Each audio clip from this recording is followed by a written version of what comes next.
But you know what? Despite the exhaustion after almost 1 year of negotiations, and despite the fact that deadlines have been missed over and over, we both think that it is responsible at this point in time to go the extra mile. We have accordingly mandated our negotiators to continue the talks and to see whether an agreement can be reached, even at this late stage. The negotiations continue here in Brussels. I'm afraid we're still very far apart on some key things, but where there's life, there's hope. We're going to keep talking to see what we can do. The UK certainly won't be walking away from the talks.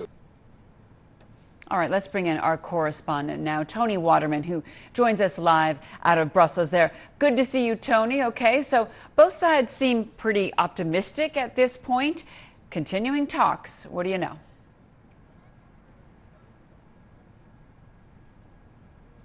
Yeah, that's right. These trade talks are going to continue and are continuing here in Brussels as both sides try to bridge what they both describe as these very massive differences on some of the issues. These negotiators have been working nearly around the clock since Thursday, and that rigorous schedule is expected to keep pace.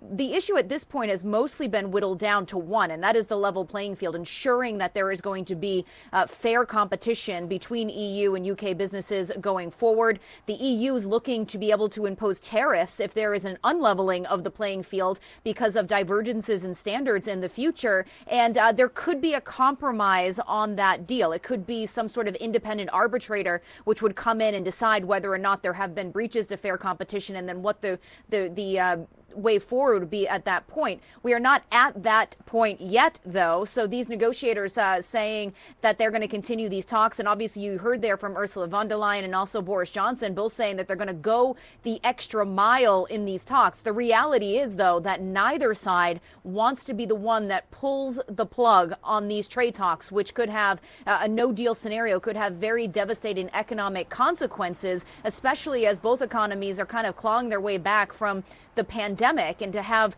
a no deal at the same time could be quite detrimental to those economies. Now, the extra mile also open to interpretation, because Boris Johnson once again today saying that he's willing to go and visit the leaders of Germany, of France, and this is something that Brussels absolutely 100% does not want to see. It does not want to see any sort of divide and conquer strategy coming from the UK. Also doesn't want any bilateral format when it comes to these trade negotiations. Charles Michel, he is the council president, was speaking on French radio earlier today, and he said that they are still looking for a deal, but not at any cost. Take a listen. I think we should do everything to make a deal possible. But as I said moments ago, we should support a good deal. A deal that respects principles of economic fair play and the principle of governance, too.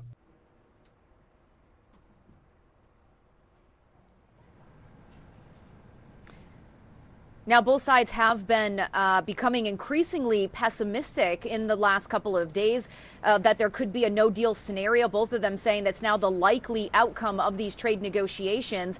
The European Commission late last week released contingency plans in case there is no agreement by the end of the transition period, which is coming on December 31st. And also Boris Johnson stepping up contingency plans, quite alarmingly for some here in Europe, putting 4 naval patrol vessels on guard, on standby, in case there are any European fishing vessels in UK waters come January 1st. But Charles Michel also saying in that interview that everybody just needs to keep their cool as these negotiations continue.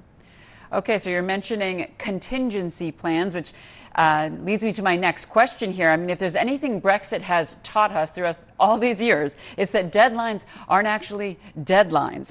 What are you hearing by way of extending these talks beyond that once hard deadline of December 31st?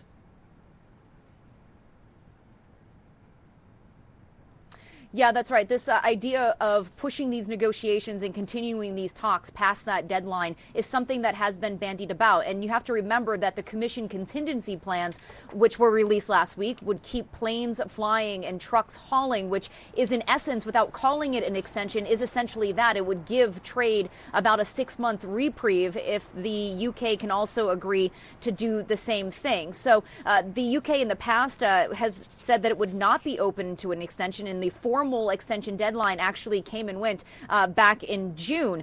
When you're hearing Boris Johnson talking about an Australia-style trade agreement, something that he's been telling Britons to gear up for, what in essence that means is no trade deal at all, because the EU and Australia do not have an FTA in place right now. They have tariffs and quotas in place. They have some agreements on certain products and standards, which makes trade a little bit easier. But for the most part, it's not the trade agreement that the EU would want with the UK. And in fact, the former Prime Minister of Australia, Malcolm Turnbull, has said that, Australians would not describe the trade relationship with the EU as satisfactory, and has warned the UK to be careful what it wishes for. And the Australia has actually been trying to negotiate a full trade agreement with the EU since 2018.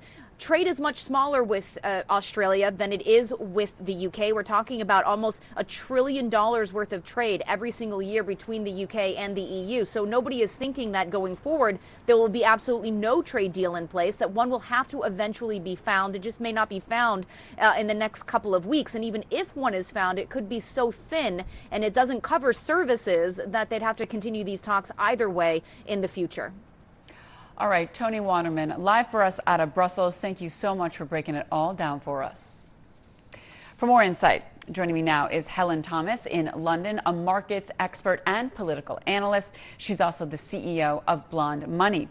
All right, so Helen, thank you so much for joining us. So the EU, UK, been in a deadlock for such a long time now. What do you think could contribute to a deal at this point? I mean, both sides are talking about these sticking points, but what exactly needs to happen in terms of one side maybe having to concede a little bit more than the other in order to bring this across the finish line? I think what we need to look for here is creativity. That's actually the word that's been used by the leader of the Republic of Ireland, because as you say, there are still these red lines. People have to move. And I think on the EU side, what is relevant here is that Michel Barnier has been doing all this negotiating. He's just working under the mandate from the member states. This is why Boris Johnson wants to hear from Emmanuel Macron in France, Angela Merkel in Germany. They are the ones actually that could break the deadlock if they so choose. That's maybe where this creativity has to come from. Let's talk about the impact of a no-deal Brexit. We heard from Boris Johnson, who said that whatever happens, the UK will do very, very well. And now it's looking more and more like there really could be a no-deal Brexit. Do you agree with the Prime Minister? Will the UK do very, very well if there's no deal? Well, everyone is talking, of course, about disruptions in the event of no deal. But as your reporter just mentioned, there's still a huge amount of trade that will go on between the EU and the UK. And on the 1st of January 2021, the UK would be the most aligned third country with the EU. So some of the rhetoric around no deal is a little bit exaggerated. And particularly now we've seen the Commission move in terms of keeping the planes in the air and the lorries on the roads. But I would just throw in this point. We've had the pandemic this year. The global supply chains broke down. Effectively, that was like a global no-deal Brexit. And of course, we have all managed to get through the worst of that. So in many respects, we had an even worse dry run when it came to what happened in the pandemic. So the ramifications of this between the UK and the EU may well not be as bad as everybody thinks. So there could be some cause for Boris's optimism.